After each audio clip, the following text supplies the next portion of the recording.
In the wake of the horrific massacre in Newtown, Connecticut, there is real talk about some concrete policy changes when it comes to guns.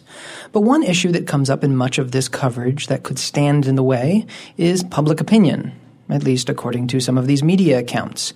Is this really true? The New York Times told readers that, quote, public support for stricter gun control laws has waned since 2008, close quote. In USA Today, quote, Americans have been trending away from more gun laws, both in their attitudes and in lawmaking, close quote. These stories, and many more like it, tend to put most of their emphasis on a Gallup survey that asks a broad question about how people feel about current gun laws, whether they should be more strict, less strict, or stay the same. So the public doesn't evidently like the idea of new gun laws. But a good question to ask is whether people even know what current gun laws are in the first place. When polls ask more specific questions, public opinion looks a bit different. A recent CNN poll, for example, found a majority in favor of banning semi-automatic assault guns and on high-capacity ammunition clips. Other polls have reached similar conclusions.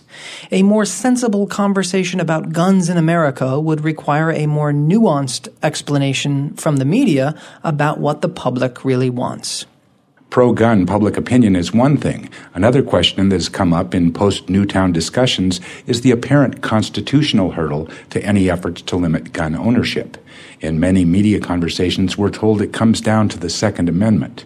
To hear many pundits tell it, the courts have spoken clearly, and any efforts to impose new restrictions on guns will run into the insurmountable legal hurdle.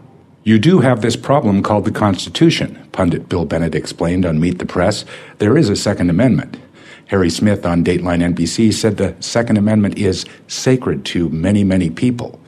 On NBC Nightly News, viewers were told, quote, efforts to limit gun ownership may be complicated by the fact that there is a recent Supreme Court ruling that said that the Second Amendment guarantees individuals' rights to have guns at home for self-defense, close quote.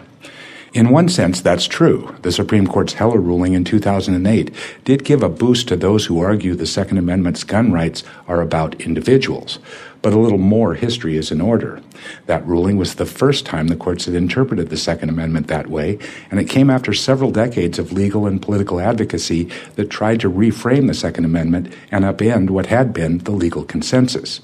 The ruling does not mean that the government has no power to enact sensible regulations on gun ownership. A sure sign of the success of the gun lobby's efforts is the fact that this history is often erased from discussions about guns and the Constitution.